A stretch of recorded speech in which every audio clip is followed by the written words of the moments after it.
Olá, bem-vindo às dicas do Didu. Estamos aqui, como toda semana, respondendo as perguntas dos nossos seguidores e dando dicas de grandes vinhos para vocês irem montando a sua adega com calma, gente. Isso é uma questão de ter paciência e comprar sempre um vinho que você gostou. Você compra 2, 3 garrafas e acompanha a evolução deles. É assim que é gostoso, tá certo? Bom, eu começo hoje com uma pergunta do Luiz Fernando. O Luiz Fernando me escreveu perguntando o que eu tinha a dizer sobre os Beaujolais Nouveau e qual que é a diferença com um Gamay normal. Olha, Luiz Fernando, o Beaujolais Nouveau é feito da Gamay.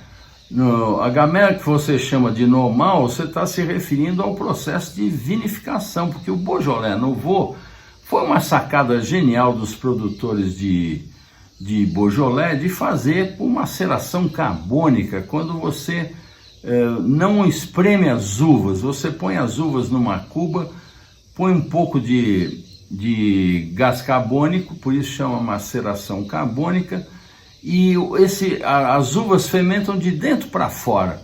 O que acontece com isso?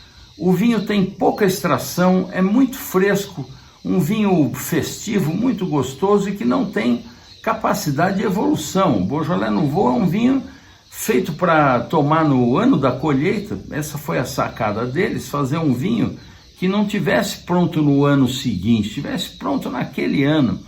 Então, é um vinho fresco, jovial, ótimo para sanduíches, uma salada de maionese com rosbife, por exemplo, fica ótimo. É um vinho festivo, gostoso. Eu nunca vou me esquecer.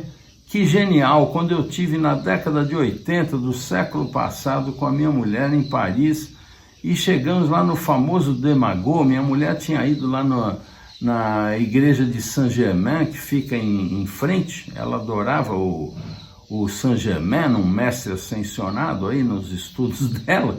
Nós fomos lá na igreja e pô, falou, bom, vamos sentar tomar alguma coisa.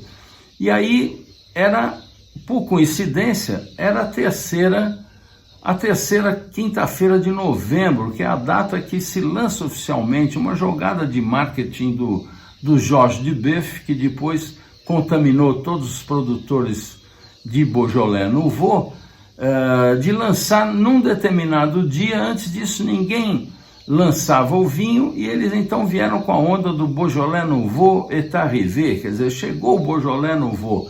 Agora nós estamos aí, tem grandes produtores e que fazem o Beaujolais Nouveau. Essa coisa continua no mundo inteiro. O grande consumidor de Beaujolais Nouveau é o Japão, curiosamente, eles adoram, e é um vinho que muita gente criticou, mas ele não é um vinho gostoso, é um vinho agradável, fresco, muito, muito bom. Então nós chegamos lá, você tinha uma taça de presente. Tinha um display na mesa, Beaujolais Nouveau est arrivé, com uma garrafa que eu confesso não me lembro de quem era. Naquela época não era tão aficionado no vinho assim. E então tomamos uma tacinha, achamos o máximo e óbvio que pedimos uma garrafa e foi um show. Então o Beaujolais Nouveau, o Luiz Fernando, essa é a proposta dele, um vinho jovial.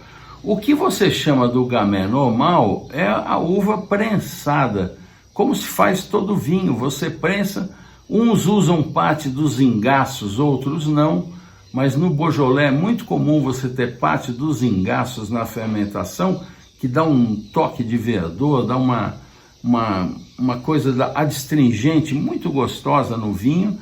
E aí você tem níveis, você tem a AOC, que é denominação, né? Eu já falei isso aqui, a AOC não é apelação, não é apelação, a apelação é denominação. Então você tem a AOC, que é a denominação de origem controlada Beaujolais, onde quando tem isso no rótulo é porque é uva Gamay da região e tem que ter no mínimo 10% de álcool, e existem mais de 1000 produtores fazendo o Gamay, a AOC Beaujolais. Depois você tem num nível um pouco acima você tem os Beaujolais Village. O que é os Beaujolais Village? São 39 vilas que são mais reconhecidas pela qualidade dos seus solos e que então produzem uvas de uma qualidade superior, não é genérico com qualquer uva da região. E acima disso você tem o crème de la crème, que são os crus de Beaujolais. O que são esses crus de Beaujolais, que na verdade está tendo agora uma valorização muito grande, porque são, até com aquecimento global, a gamay se mostra muito melhor que muitas uvas, e os crus de Beaujolais, que são 10, eles têm muita qualidade, tanto que foram delimitados em crus separados, né? Cru é uma parcela. Então, você tem 10 deles que são o Brouilly, o Côte de Brouilly, o Reynier, o Morgon, o Quirouble, Fleury, o Moulin à Vin, o Chenin, o Julienat e o Saint-Amour. Ou seja, esses crus de Beaujolais são um capítulo à parte. São vinhos que têm estrutura para envelhecer, que têm muita qualidade. Eu tomei crus de Beaujolais com 30, 40 anos de idade, maravilhosos. Muita gente entende erradamente que Beaujolais não é para guarda. Provavelmente estão confundindo com os Beaujolais Nouveau ou os AOC genéricos, tá certo? Os crus não, tá certo? Ó, vou indicar aqui alguns Beaujolais para você, que tal? Vamos ver? Então, eu selecionei para vocês o Beaujolais Nouveau do Joseph Drouin, lá na Mistral, R$ 159. E selecionei também para você, também na Mistral do mesmo Joseph Drouin, um Beaujolais Village AOC, conforme eu expliquei para você. E separei na World Wine o Georges Duboeuf, que é um cru de Beaujolais, um Brouilly. Aí você já pode fazer a sua escolha e testar as diferenças. Bom, eu tenho duas perguntas em uma. A Renata me escreve perguntando o que eu achei dos vinhos da vinícola Uva. E o Fernando me escreveu perguntando o que eu acho dos vinhos de poda invertida. Bom, Renata e Fernando, olha, primeira coisa, os vinhos da vinícola Uva são excepcionais. Eu fiquei boquiaberto, realmente surpreso, porque eu tinha lido muita matéria a respeito da vinícola Uva, muito bonita, uma coisa toda voltada para o enoturismo e tal, e pouca gente falou nas matérias do mais importante. Eles estão fazendo lá vinhos com tipicidade, com variedade, não é só Sauvignon Blanc e Syrah, que é o que inundou o centro-oeste brasileiro, o interior de São Paulo e Minas Gerais, com essa dupla poda. E eles têm muita variedade, são mais de 10 castas diferentes. Eles estão fazendo vinhos com assemblage, que é quando você mistura várias castas. Eles estão fazendo vinho com álcool baixo, 12,5 de álcool, maravilhoso e com tipicidade. Gostei demais dos vinhos da vinícola Uva e mais ainda por saber que eles estão agora namorando a coisa ecológica, desenvolvendo insumos biológicos naturais lá na própria fazenda, que é imensa. Eles estão desenvolvendo esses insumos para se livrar de produtos químicos e já tem lá um Chardonnay fermentado com as próprias leveduras que dizem que é um espetáculo. Então, Renata, Fernanda é minha amiga Fernanda Fonseca, que promove a vinícola Uva, faz os eventos aí para eles, e quem me convidou para a degustação que eu estou me referindo aqui da qualidade excepcional dos vinhos. Então, Renata, os vinhos da vinícola Uva são um show, pode comprar sem susto que você vai ficar satisfeito. E respondendo ao Fernando, que também fala dos vinhos da dupla poda, Fernando, o que eu acho é o seguinte, o pessoal da dupla poda tem que sair da mesmice, Porque a dupla poda veio, para quem não sabe, a dupla poda é um sistema de agricultura que já existia na Índia e no Vietnã, e o Murilo Regina, que é um pesquisador da EPAMIG e que tem o vinho Estrada Real, que é muito legal, ele teve num seminário em Bordeaux e falando, quando estavam falando a respeito de dupla poda para fugir de intempéries do clima, ele teve um estalo simplesmente genial, ficou rico com isso e veio para o Brasil desenvolver a dupla poda na vitivinicultura brasileira fora do sul. O Brasil, por ser um país tropical, tem um problema sério com as chuvas no verão. O vinho normalmente dá os frutos no verão, a vinha, e se chove na colheita, a videira se encharca de água, porque ela está com sede. A uva para estar boa, a videira normalmente está com sede. E na hora da colheita, se chove é um desastre, porque vai ficar um vinho ralo. Se bem que hoje, com esse calor que está, com essa mudança climática, eu nem sei se não é bom arriscar umas colheitas de chuva mesmo, viu? Para diminuir um pouco essa extração, essa intensidade. Mas aí o que aconteceu? Esse sistema de dupla poda, no verão, quando começam a brotar os cachos, você faz uma poda deles e a videira toma um susto, ela se recrudesce e ela depois volta a florescer no inverno. Por isso chama colheita de inverno ou dupla poda, porque você depois vai ter uma outra poda depois dessa colheita. O fato é que o sistema de poda invertida, ou dupla poda, ou vinhos de inverno, eles conseguem enganar a natureza e jogar para frente a colheita de uma uva que seria feita em fevereiro, março, ela vai para junho, julho. Então, com isso você colhe ela no inverno, que chove pouco, onde as temperaturas, as amplitudes térmicas são boas, que no Brasil tropical, o inverno você acaba tendo dias quentes e noites frias. Então, isso ajudou a vitivinicultura do Centro-Oeste. Então, São Paulo, Minas, Goiás, esse pessoal todo começou a produzir vinho. O que eu acho disso, Fernando? Eu acho várias coisas. Primeiro, entrou um monte de empresário para ter um vinho seu. O vinho é um negócio de muita vaidade. Quem é que não quer ser dono de um vinho, de um vinhedo? É um orgulho ter seu nome no rótulo, essa coisa toda. Compreensível. Agora, é um negócio que não é simplesmente você ter a terra e contratar um enólogo. Você tem que saber o que você quer fazer.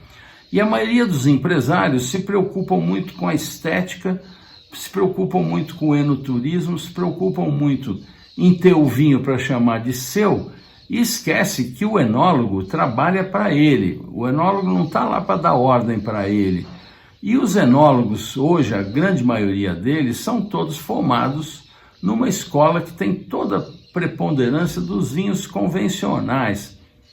Aqueles vinhos normalmente de volume, onde o enólogo tem o controle de toda a situação e mexe com tudo isso.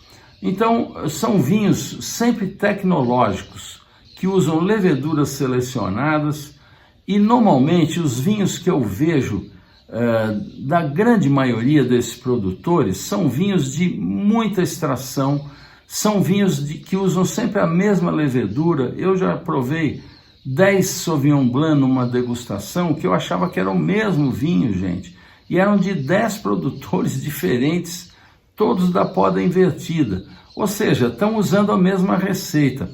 Isso não é vinho, isso é um produto industrial, isso é igual fazer um refrigerante. Eu sou contra esse tipo de situação.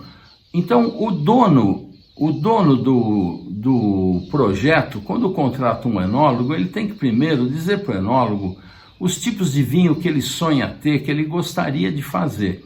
O enólogo, então, vai dizer se isso é possível ou não lá. Para isso, ele tem que estudar seu terreno, saber o tipo de solo, o direcionamento, como é que ele vai fazer tudo isso. Tem que pesquisar, não é uma coisa que você chega e sai plantando. Isso normalmente não é feito, ou é mal feito. ou é mal direcionado.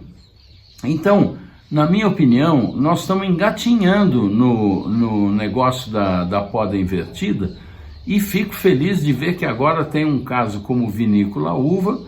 Tem também o caso da Sacramentos, né? A Sacramentos fez aquele Sabina com o Alejandro Cardoso, que é um gênio da vinificação, e que é um vinho que foge a esse padrão. Ele vinificou a Syrah em 5 parcelas diferentes, com 5 leveduras distintas, cada uma procurando realçar um atributo específico da Syrah, e uma dessas fermentações foi espontânea com as leveduras indígenas, que resultou num vinho bem bacana. O vinho saiu aí ganhando prêmios.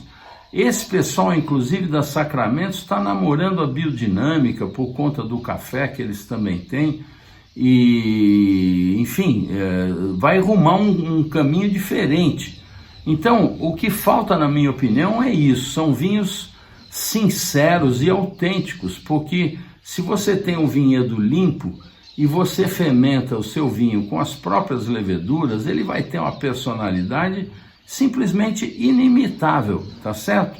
Agora, eu acho que a gente vai chegar lá, nós estamos indo bem, tem coisas maravilhosas, e estou bastante esperançoso, tá certo? O André me pergunta sobre o preço dos vinhos em restaurantes, sobre levar o vinho no restaurante, o que eu acho disso? Olha, André, eu acho lamentável o que está acontecendo. Primeiro virou uma moda levar vinho no restaurante. Eu acho isso, como premissa, deselegante, porque você não leva sua bisteca no restaurante para ele grelhar para você. Agora, eu acho também que o que resultou nisso foi a mesmice das cartas de vinho. E outra coisa, o conceito da carta de vinho, que o restaurante quer ganhar demais, então ele compra vinhos muito simples para ter uma margem maior, compra vinhos aí de 50, 60, 70 reais para vender por 180. E então as margens são muito altas, você acaba pagando caro para tomar um vinho ruim. Isso incentiva você levar a taxa de rolha e você levar o vinho. Na minha opinião, a gente tinha que fazer o que se fazia no passado. O Rubaiá, no tempo do Bellarmino pai, fazia isso maravilhosamente. Ele estabelecia um valor que ele queria ganhar na garrafa do vinho. Vamos supor, quero ganhar 50 reais na garrafa do vinho. Ele punha 50 reais em todo o vinho, não interessa se o vinho era de 70 reais ou se o vinho era de 1.000 reais. Então, com isso, se esse comportamento existisse, em vez de você praticar a taxa de rolha ou margens excessivas para cobrir seus custos, estabeleça um valor, 50, 60, 70, 80 reais de ganho para servir uma garrafa, e aí você põe em todos os vinhos que você tem a mesma margem de ganho.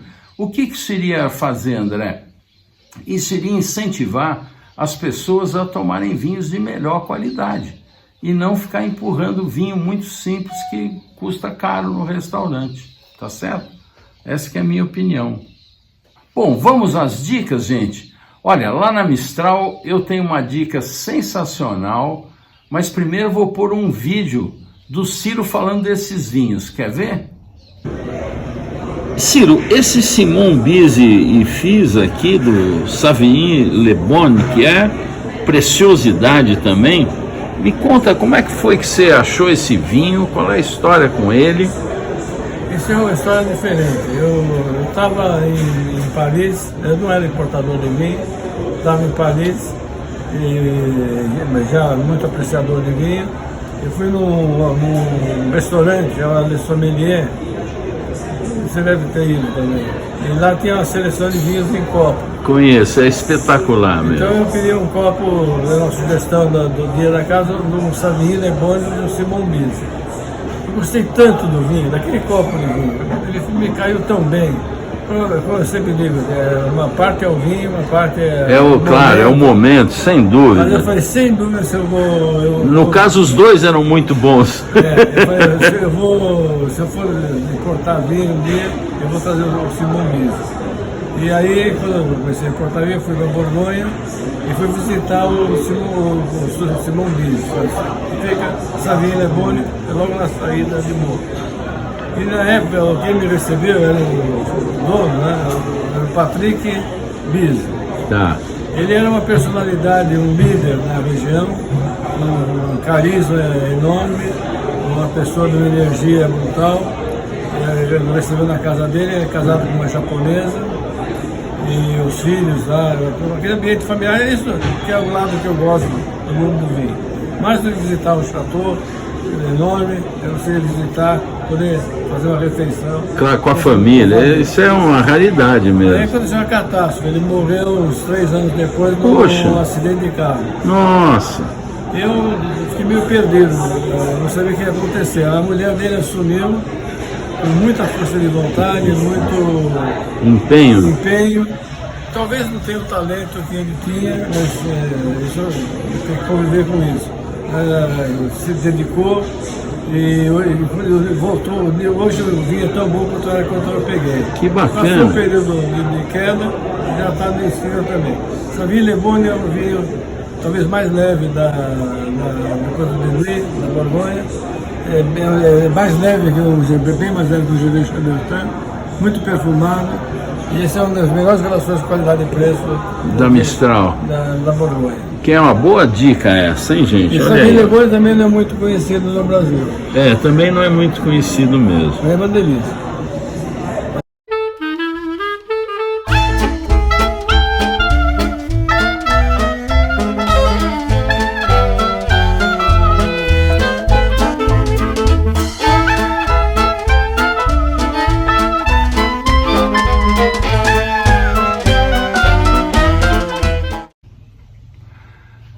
Agora veja essa dica que eu tenho para você de um vinho brasileiro feito sinceramente. Na verdade não é um não, são 2 vinhos que eu vou mostrar aí na sequência que eu gravei lá na feirinha do Iaiá Cava Manger, que foi sensacional, dá uma olhada. O que é o Gradiva? Então, o Gradiva é um Chardonnay feito em âmbar ou laranja, de 21 dias de maceração, tá? Safra 21. Safra 21, maravilha. Uvas de Monte Belo. Isso está em que faixa de preço? Isso vai na faixa de R$160. Bárbaro. Eu falo sempre da Lisete Vicari, olha ela aqui, ó.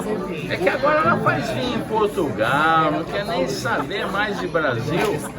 Mas agora aqui no Iaiá Cava Manger, na feirinha, ela tá aqui com o filho que na verdade é quem carrega o piano lá.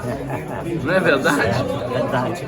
Me conta, o que nós vamos sugerir aqui? O Domínio Vicari Chardonnay. Chardonnay 2021, 4 dias de maceração pelicular, então é um laranja, laranjinha, que é bem interessante, tem uma boa acidez. Isso é um vinho que custa quanto no site? Para o consumidor final, R$95.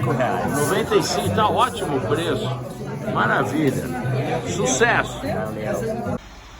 E essa dica então de casta patrimonial, que é a Grüne Veltliner, eu vou até colocar o vídeo que eu fiz na ocasião para vocês verem. Olha que show e olha que dica. Continuando a falar sobre as castas patrimoniais, eu queria destacar para você e recomendar que experimentasse a casta Grüne Veltliner. A Grüne Veltliner é considerada uma casta patrimonial da Áustria, afinal, a Áustria tem 30% de todo o seu plantio de uvas da casta Grüne Veltliner, e isso representa 76% de toda a gruna plantada no mundo inteiro. Não é fenomenal? A Grüne Veltliner, que tem origem incerta, dizem que seria uma mistura da Savagnin com a Saint George Riber, isso não foi ainda esclarecido. O fato é que ela é considerada autóctona lá da Áustria. E por que essa uva é interessante? Ela produz vinhos de alta acidez, que na sua juventude tem aquele frescor tão sedutor e aquela intensidade, com uma diversidade de aromas muito interessante que marca bastante a pimenta branca e toques de ervas, inclusive um toque meio de dill. E quando ela evolui, gente do céu, é uma complexidade. Ela troca aquela sedução da juventude com aquela acidez por uma incrível sedução da maturidade, quando ela ganha um leque de aromas enorme, muito floral, com toques de amêndoa, com toques de erva doce, aquelas flores murchas e uma untuosidade na boca fenomenal. Isso dá à Gruner uma versatilidade de harmonização que poucas castas conseguem. Ela vai dos frutos do mar, passando pelos peixes, pelos queijos, vai até as carnes brancas, ou seja, carne de vitela, porco. Ela é muito versátil. E vou dizer mais, quando você tiver ela é um coringa, porque quando você tiver um prato bastante complicado, que misture muitas coisas perfumadas, muita pimenta, como aqueles dim sum da comida asiática, que mistura carne de porco com frango, com frutos do mar, com camarão e muita pimenta, é uma Gruner que vai resolver essa situação. É um espetáculo de uva que eu convido vocês a provarem. Esse exemplar aqui você encontra na Wood Wine, um belíssimo vinho aí na faixa dos R$200. Aproveite! Olha, também lá na Winehouse, olha só que dica da Winehouse para você ter na sua adega. Olavo, qual é a dica na Winehouse hoje aqui para os seguidores do Didu, hein? Hoje um Bordeaux excelente, grave, 100% Cabernet Sauvignon, devido a pesquisas. Essa parcela dizem que é onde nasceu a Cabernet Sauvignon. Por isso 100% Cabernet Sauvignon. O cara tem até documento lá, tem né? Isso é bem interessante. É sério, foi uma pesquisa séria. Só pelo histórico vale a pena provar um vinho desse, Perfeito. Não é verdade? Pelo menos para ficar conhecendo. E é um vinhaço. Nós já tivemos a oportunidade de degustar juntos. Olha aqui, R$ 1.800 na Winehouse. Bom, eu passei lá no meu amigo Geoffroy Delacroix e olha que dicas sensacionais que eu peguei lá para você. Dá uma olhada nisso. Geoffroy, novidades de Bordeaux, é isso? Exatamente. Na verdade, é uma nova safra do Domaine du Bousquin, é Cadus 2019. Ok. É grande vinho de Bordeaux, do lado direto. E uma produção super confidencial, e o paradoxo é confidencial, mas super aclamado por todos os críticos de vinho. Okay. Até críticos de vinhos que não estão se gostando. É mesmo? Estão falando que é do nível de um Premier Grand Cru classé. Ok, que legal. Então, mas ele está em que faixa de preço? Ele está saindo para R$165. Nossa, então, o preço é excepcional, exatamente. Pelo amor de Deus, hein? E aqui Aqui a maioria é Merlot. Tem Merlot, Cabernet Franc, Sauvignon, Cabernet Sauvignon e Malbec. pouco. Tá, pô, que bacana, hein? Você recomendaria para quê? Um gigot? Exatamente, bom cordeiro, um carré d'agneau, um carré também. Isso vai funcionar, até um pato funcionava. Um pato também, né? É. Muito legal, olha aí a dica, gente, essa não pode perder, hein? Geoffroy, mon ami, agora nós precisamos uma sugestão da Borgonha, o que você vai me sugerir, hein? Se eu vou te sugerir um vinho do sul da Borgonha, da região de Mâcon, Mâcon Rouge, já uma safra mais 2017, então vai ter uma... Já está num ponto legal. Um ponto super legal, e 100% Gamay, que legal. Da Clotilde Davin, que faz vinho super delicado, aromático, com uma linda acidez. Admira essa produtora, viu? É uma super produtora. O Geoffroy, o Gamay vem voltando com prestígio, né? Exatamente. Acho bacana isso. Eu não sei se é coisa da mudança climática ou o que é, mas é uma uva extraordinária, não é para ser desprestigiada. Não, tem essa falsa lenda que faz vinho simples, um pouco coisa descartável, que você bebe sem pensar, quando você pode produzir vinhos incrível. Não, inclusive de guarda, um vinho que bem feito tem uma evolução fantástica. Exatamente, então desde 2017 já vai ter essa... Esse que preço está? Está saindo para 174. bárbaro, sensacional. Ó que dica, hein, gente? Não são legais?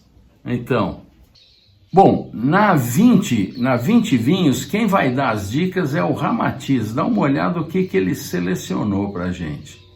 Hoje eu queria indicar para vocês 2 produtores lá da Natural 20. São os 2 produtores espanhóis que a gente tem no portfólio. Um deles é o Ismael Gonzalo, da Microbio. Esse cara é fantástico, ele fica lá em Segóvia, pertence a Castilla e León, a denominação de origem, e ele trabalha só com verdejo para as castas brancas e vinhedos até pré-filoxéricos, vinhedos lá de 1700 e alguma coisa.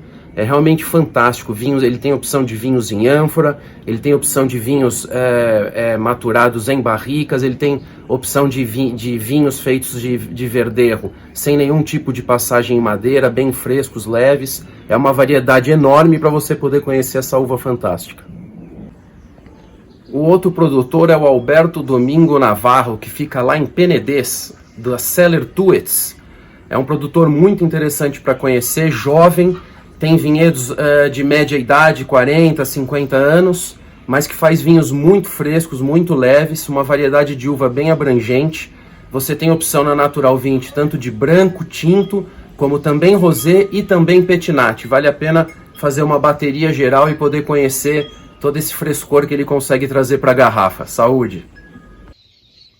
Bom, o que eu tinha para vocês hoje era isso. Espero que vocês tenham gostado. Se gostou, deixe seu like. Inscreva-se, compartilhe e lembre-se, beba com moderação, é uma taça por refeição, faz bem para a sua digestão, bem para o seu coração, bem para o seu espírito. Saúde!